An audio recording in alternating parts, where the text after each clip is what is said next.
வணக்கம் அன்பர்களே. முருகப்பெருமானை யார் எப்படி வழிபட்டால் அதிர்ஷ்டம் பெருகும் என்பதை நாம் காணலாம். தைப்பூசம், பங்குனி உத்திரம், வைகாசி விசாகம், சஷ்டி விரதம், கிருத்திகை போன்ற நாட்களில் முருகப்பெருமானை விரதமிருந்து வழிபட்டால் வேண்டுதல்கள் அனைத்தும் நிறைவேறும் என ஆன்மீக பெரியவர்களும் அனுபவ ரீதியாக உணர்ந்த பக்தர்கள் பலரும் சொல்கிறார்கள்.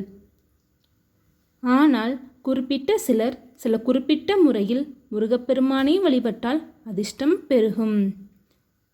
முருகனுக்குரிய மந்திரங்களை தொடர்ந்து உச்சரித்து வந்தாலே வேண்டிய வரங்கள் மட்டுமல்ல, முருகப்பெருமானையே நேரில் காணும் பெரும் பேறு கிடைக்கும்.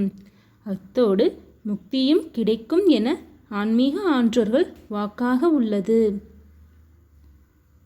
முருகன் வழிபாடு.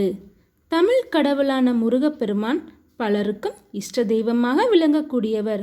சுக்குக்கு மிஞ்சிய மருந்தும் இல்லை, சுப்பிரமணியனுக்கு மிஞ்சிய தெய்வமும் இல்லை என்பார்கள். அப்படி எந்த பிரச்சனை என்றாலும், என்ன வேண்டுதல் நிறைவேற வேண்டும் என்றாலும் கந்தனின் காலை பிடித்தால் வந்த வினையும் வருகின்ற வினையும் ஓடிவிடும்.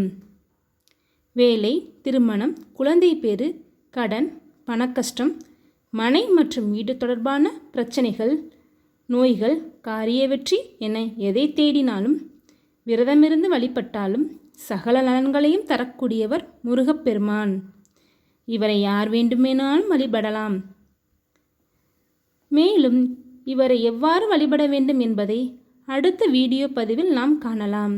அன்பர்களே, இது போன்ற வீடியோக்களை தொடர்ந்து பார்ப்பதற்கும் கேட்பதற்கும் எனது சேனலை சப்ஸ்கிரைப் செய்து கொள்ளும்படி கேட்டுக்கொள்கிறேன். நன்றி.